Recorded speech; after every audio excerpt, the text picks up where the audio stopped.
হিন্দুদের হরিনাম নিয়ে গোপন তথ্য। আর এই গোপন তথ্যটা কে দিল সেটাই কিন্তু আজকে আমরা দেখতে চলেছি। মানে গোপন তথ্য গাইস, এটা কিন্তু আমাদের কাছে একটা অন্যরকম ভিডিও মনে হচ্ছে। একদমই তাই। এরকম ভিডিও দেখতে কিন্তু তোমরা একটু বেশিই পছন্দ করো, মানে যেখানে আছে যে হিন্দুদের কিছু কথা যেগুলো নাকি অনেক মানে গোপন রয়েছে, সেই তথ্যগুলো যখন তোমাদের সামনে আমরা উপস্থাপন করি তখন তোমরা এই ভিডিওগুলো ভীষণ ভালোভাবে আর অবশ্যই মানে আজকের হাইলাইট টাইটেল মানে গাইস আমারই শুনে কিরকম একটা লাগছে, কি গোপন তথ্য আজকে দিতে চলেছে হুজুর, আর সেটাই কিন্তু আজকে আমরা দেখতে চলেছি আমাদের এই ভিডিওর মাধ্যমে। তো চলো, তো টাইটেলটা কিছুটা বলেই দিয়েছে, তাও আমি টাইটেলটা তোমাদেরকে একবার জানিয়ে দিই, মানে হাইলাইট টাইটেল কিন্তু। তো বলছে হিন্দুদের হরিনাম নিয়ে গোপন কিছু তথ্য। তাহলে এখানে কি কি বলছে সেটা কিন্তু আমরা অবশ্যই ভিডিওর মধ্যে দিয়ে দেখবো। আমাদের মেইন ভিডিও কোন ডেসক্রিপশন বক্সে চলে আসবে, প্লিজ গাইস তোমরা ওখান থেকে চেক আউট করে নিও। তো চলো গাইস বেশি দেরি না করে আজকের ভিডিওটি দেখা যাক। আমার বাড়ির পাশে না হরিনাম হয়। হরিনাম হরিনাম বোঝেন? হিন্দুদের হরিনাম। আমার আমার আমার বাড়ি খাল আছে, খাল, খালের ওপারটাই হরিনাম হয়, আর এপারটা আমার বাড়ি, আব্বা আমার কবর, আমার বাড়ি। তো হরিনাম যখন হয়, আমার অনেক বন্ধু আছে, বাল্য বন্ধু, তারা হরিনাম করে। ওদের হরিনাম শুনি আমি, শুয়ে শুয়ে দেখি কি বলে, কারণ আমি তো একজন ছাত্র। ঋগ্বেদ, সামবেদ, যজুর্বেদ, অর্থববেদ, গীতা, রামায়ণ, মহাভারতে আমার কাছে সব রয়েছে। তওরাত, জবুর, ইনজিল সবই রয়েছে, সবই রয়েছে, পড়ি, জানি। তা বলে এই নয় ব্যাস। তা আমি কোনোদিন দেখিনি। আর এই মুরব্বীদের বলুন তো দেখি, এই বয়োজ্যেষ্ঠ লোকেরা বলুন, আপনারা কোনোদিন শুনেছেন হিন্দুদের হরিনামে 3 ঘন্টা করে পালা? ক ঘন্টা? 3 ঘন্টা। 3 ঘন্টা করে পালা প্রত্যেকের। একটা দল 3 ঘন্টা বলল, বলে নেমে গেল। অপর একটা দল 3 ঘন্টা বলল, নেমে গেল। আবার একটা দল, এইভাবে 24 ঘন্টা হয়, বুঝলেন? 8টা দলে 24 ঘন্টা ক্লিয়ার হয়। কোনোদিন শুনেছেন এক দল নেমে যাবার পর অপর দল এসে মারামারি লেগেছে?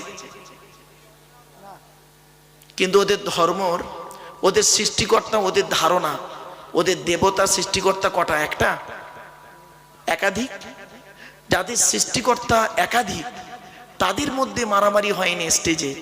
আর তোমাদের সৃষ্টিকর্তা একজন, আল্লাহ। তোমাদের গাইডার একজন, মোহাম্মদ সাল্লাল্লাহু আলাইহি সাল্লাম।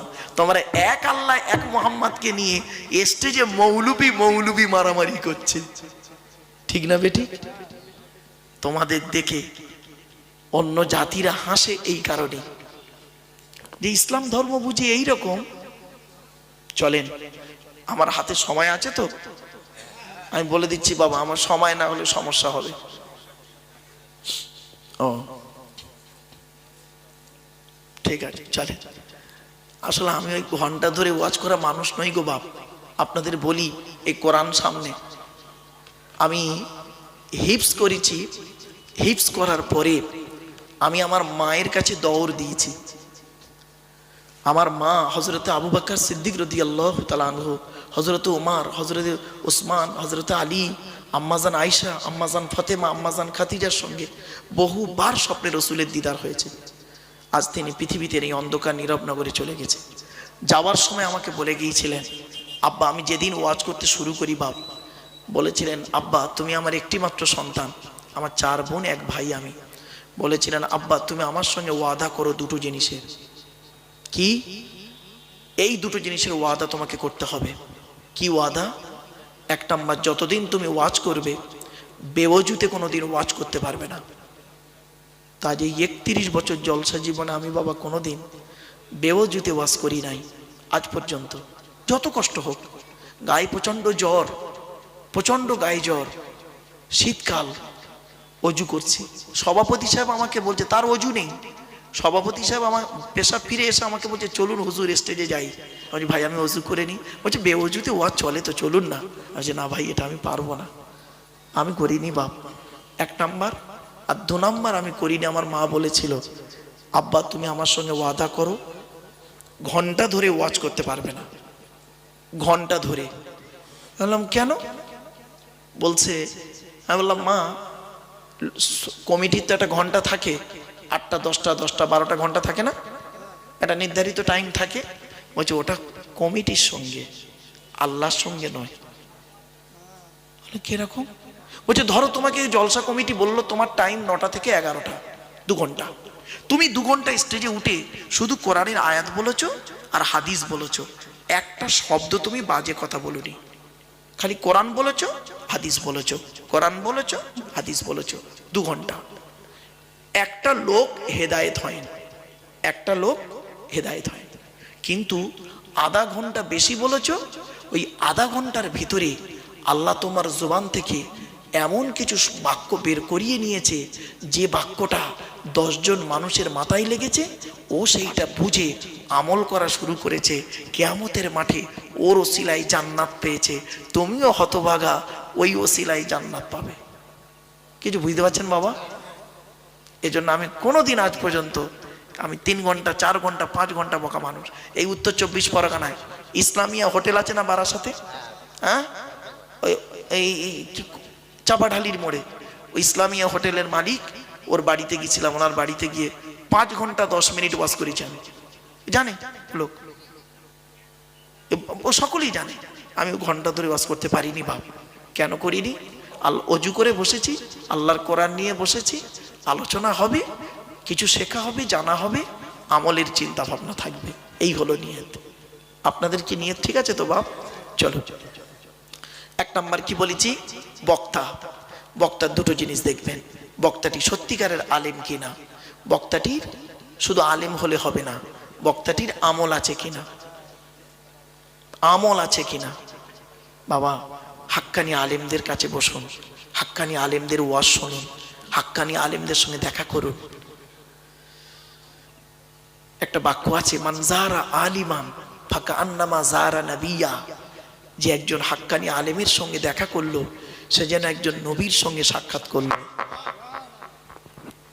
মান সাল্লা খলফা আলিমিন তাকিয়িন ফাকা আন্নামা সাল্লা খলফা নবিয়িন। বলা হয়েছে কোন ব্যক্তি যদি একজন হাক্কানি আলেমের পিছনে নামাজ পড়লো সে যেন একজন নবীর পিছনে নামাজ পড়লো। কি ভাবছেন আপনি হাক্কানি আলেমদের সম্পর্কে? চলো, এখন প্রশ্ন হলো, হাক্কানি আলেম কে? হাক্কানি আলেম কে? কোরআনের আয়াত বললে শুধু হাক্কানি আলেম না বাবা, হাদিস বললে হাক্কানি আলেম না। চলো, নবী বলছেন হাক্কানি আলেম কে, হাদিসটা শোনো। আল্লাহু আজবাদু জুদান ওয়ানা আজবাদু বানি আদম ওয়াজাদুকুম বাদি রাজুলুন আলিমা ইলমা ফানাশরাহু ইয়াতি ইয়াউমাল কিয়ামাতি আমিরাও ওয়াহিদা। আল্লাহ নবী বলেন, আল্লাহ হলেন সবথেকে বড় দাতা, আল্লাহর পরে বড় দাতা হলাম আমি মুহাম্মদ সাল্লাল্লাহু আলাইহি ওয়াসাল্লাম। এরপরে নবী কি বলছেন শুনুন, শুনলে চমকে যাবেন আপনারা। আল্লাহ নবী বলছেন, আমার পরে এই পৃথিবীর সব থেকে বড় দানশীল ব্যক্তি কে জানো? সাহাবীরা বলছে কে? ওই আলেম যে ইলিম অর্জন করেছেন, ইলিম মোতাবেক নিজে চলেছেন, সমাজের মানুষকে বলেছেন, তার ইলিম থেকে মানুষ উপকৃত হতে পেরেছে। ওই শ্রেণীর আলেমগুলোকে কিয়ামতের মাঠে আল্লাহ এক একটা দলের আমির করে, নেতা করে তুলবে। 4টে পয়েন্ট। জ্ঞান অর্জন করতে হবে, জ্ঞান মোতাবেক নিজে চলতে হবে, সমাজের মানুষকে বলতে হবে, আবার সমাজের মানুষ যেন তার জ্ঞান থেকে উপকৃত হতে পারে। খুব কঠিন কাজ গো বাপ। ছোট্ট একটা হাদিস শুনে নিন, শুনলে চমকে যাবে। আল্লাহ নবী মেরাজে গিয়েছিল, শুনেছেন? হ্যাঁ, আমার সঙ্গে একটু কথা বলেন না বাবা। আচ্ছা, টেনে টেনে বলছি না বলে অসুবিধা হচ্ছে? হ্যাঁ, একটু দাঁড়ান, মালটা গরম হয়ে যাক, টেনে টুনে দিচ্ছি, চিন্তা নেই, টান দেবো বাপ, দাঁড়ান দাঁড়ান। আল্লাহ নবী মেরাজে গিয়েছিলেন 621 খ্রিস্টাব্দে রজব মাসে 27 তারিখে। নবী মেরাজে গিয়ে জান্নাত জাহান্নাম দেখলেন। তো জান্নাতে কি দেখলেন? অনেক কিছু দেখেছেন, আল্লাহ দেখিয়েছেন, তার মধ্যে একটা জিনিস বলছি। নবীজি বলছেন, আমি জান্নাতে হাঁটছি, জান্নাতের ভিতরে আমি হাঁটছি, হাঁটতে হাঁটতে হাঁটতে হাঁটতে হঠাৎ দেখি একজনের জুতোর আওয়াজ শুনতে পেলাম, জুতোর আওয়াজ। মুহাম্মদ সাল্লাল্লাহু আলাইহি ওয়াসাল্লাম মনে মনে বলছেন যে জান্নাতের ভিতরে জুতোর আওয়াজ কার রে? উনি বলছেন, আমি ঘুরে তাকিয়ে দেখি সামিতু খসখসাতানা আমামি ফিলি জান্নাতি ফাইজানু বেলালুন বেলালির জুতোর আওয়াজ। আল্লাহর নবী পরে বেলালকে জিজ্ঞাসা করেছিলেন, বেলাল, পৃথিবীতে কি এমন কাজ করেছো তোমার জুতোর আওয়াজ আমি জান্নাতে শুনিয়েছি আল্লাহ আমাকে? বেলাল হাউ হাউ করে কাঁদছে, চচ্চর করে কাঁদছে, বলছে ইয়া রাসূলুল্লাহ, জীবনে তেমন কিছু করতে পারিনি, আমার কিছুই নেই তো, কেউ নেই আমার এখানে। আমি উমাইয়া বিন খলফের গোলাম ছিলাম। উমাইয়া বিন খলফ আমাকে খুব মারধর করতে ইসলাম গ্রহণ করার কারণে। আপনার সাহাবী আবু বকর আমাকে ওনার নিজের পয়সা দিয়ে আমাকে কিনে আজাদ করে দিয়েছে। আমি কিছুই করতে পারি না, তবে দুটো কাজ করি। কটা কটা কটা? দুটো কাজ করি। কি বলে? কি করো বলো তো একটু। বেলাল বললেন, ইয়া রাসূলুল্লাহ, আমি জীবনে কোনোদিন বেশিক্ষণ নাপাক অবস্থায় থাকি না। বলে কেন? বলে ইয়া রাসূলুল্লাহ, শরীর থেকে যখন নাপাক হয়ে যায় শরীরটা, সঙ্গে সঙ্গে ওযু গোসল তায়াম্মুম যখন যেটার প্রয়োজন সেটা করে নাপাক থেকে পাক হয়ে যায়। বলে কারণটা কি? ইয়া রাসূলুল্লাহ, ওই নাপাক অবস্থায় যদি জানাজানি মৃত্যু হয়ে গেলে নাপাক দেহ নিয়ে আল্লাহর কাছে কিভাবে দাঁড়াবো? কিছু বুঝতে পারছেন? আর আমাদের মধ্যে এমন ব্যক্তি আছে, স্বামী স্ত্রী রাত 12টার সময় নাপাক হয়েছে, স্বামী স্ত্রী রাত 12টায় নাপাক হয়েছে, পরের দিন সকাল বেলা 2টোর সময় বাজার ঘুরে জলকর ঘুরে এসে ও গোসল করে পাক হচ্ছে, তাও গোসলের 3টে ফরজ আদায় করেনি, সাবান দিয়ে খালি ডলতেছে। গোসলের 3টে ফরজ আগে জানুন কি কি? গড়গড়া সহ কুল্লি করা, নাকের নরম গোস্ত পর্যন্ত পানি পৌঁছানো, 3 নাম্বার সারা শরীরটা ভালো করে ধৌত করা। হাতে ধরে বলে যাচ্ছি, আগে নাপাক থেকে পাক হন। চলো, আচ্ছা, ও গোসল যখন হলো তায়াম্মুমটাও বলে দিই, কোরআনে আছে তায়াম্মুমের ফরজ 3টে। কি কি? 1 নাম্বার হলো কি? নিয়ত করা। 2 নাম্বার কি? মুখ ফামসাহু বিউজুহিকুম, মুখমণ্ডল মোসা করা। 3 নাম্বার ওয়াইদিকুম, হাত মোসা করা। তাহলে অজু হলো গোসল, এই তায়াম্মুম হলো গোসল হলো। আর অজুরটা আর কেন বাদ থাকে? অজুরটাও শুনে নি। অজুর ফরজ 4টে। কোরআনে কোথায় লেখা আছে? সূরা মাইদার মধ্যে 7-6 নম্বর পারা 7 নম্বর পৃষ্ঠা 1ম নাম্বার লাইন।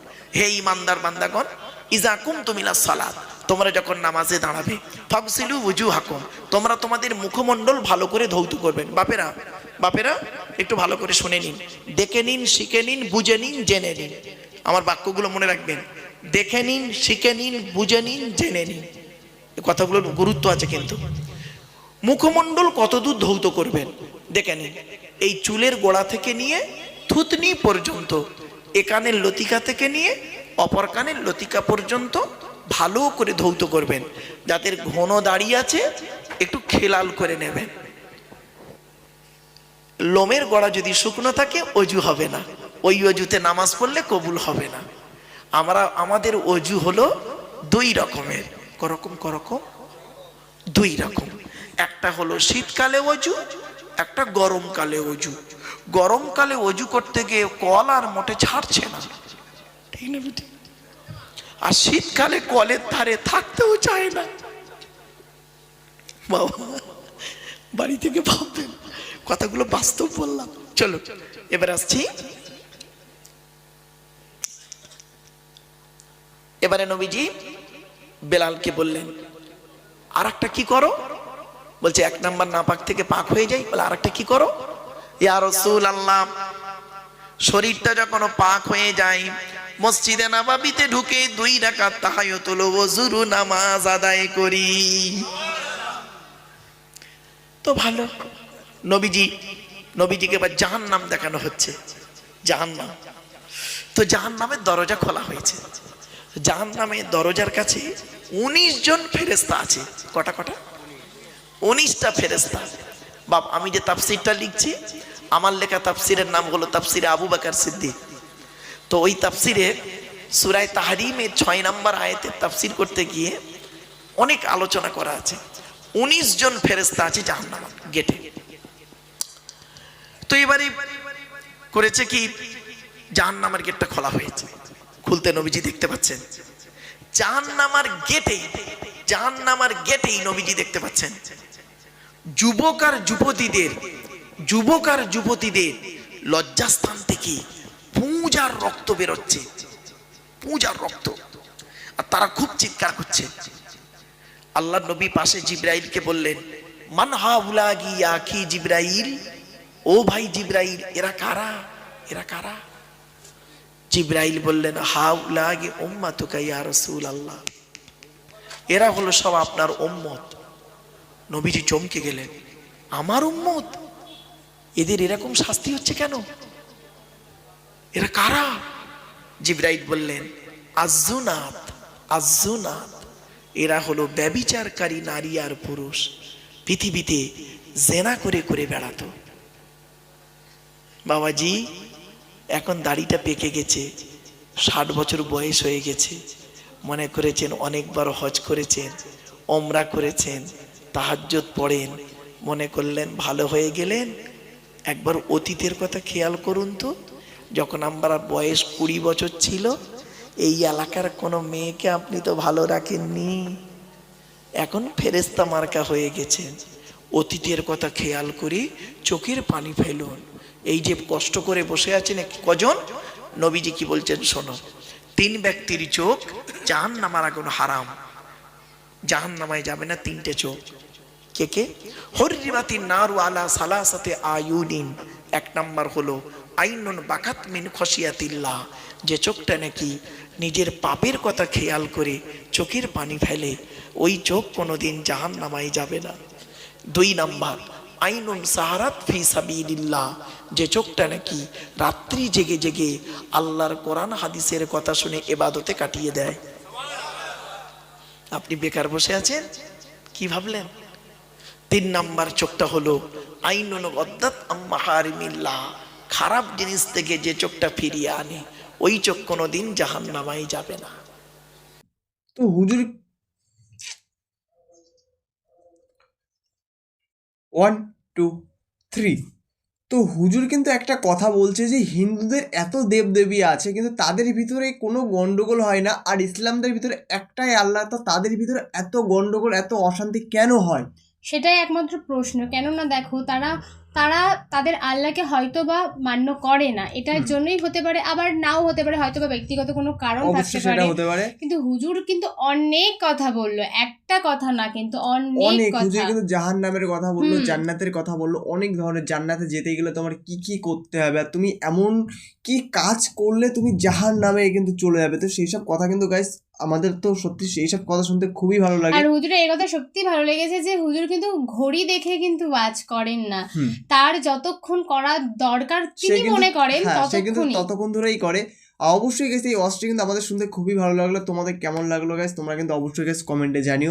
আর জাহান্নাম আর জান্নাতের কথা গাইস আমাদের তো শুনতে গাইস খুবই সুন্দর লাগে। আর যেরকম জাহান্নামের কথা বলে, জাহান্নামে কি কি কিভাবে শাস্তি দেয়, বা কি কি ধরনের শাস্তি আছে, বা কি কি করলে জাহান্নামে তুমি কোন শাস্তিটা পাবে, আর জান্নাত কত সুন্দর সেটা তো গাইস আমরা সকলেই জানি। একদমই তাই। তো সমস্ত ঘটনাই কিন্তু শুনতে খুবই ভালো লাগলো। তো তোমাদের কেমন লাগলো সেটা অবশ্যই আমাদের কমেন্ট সেকশনে জানিয়ে দিও। অবশ্যই যদি ভিডিওটি ভালো লাগে গাইস অবশ্যই গাইস লাইক কমেন্ট শেয়ার অবশ্যই করে দিও। একদম। আর নেক্সট তোমরা কি ধরনের ভিডিও দেখতে চাও সেটা তো অবশ্যই আমাদের কমেন্ট সেকশনে জানিয়ে দিও, আমরা নেক্সট ভিডিও নিয়ে চলে আসবো। তো চলো গাইস আজকের মতন এখানেই, টাটা।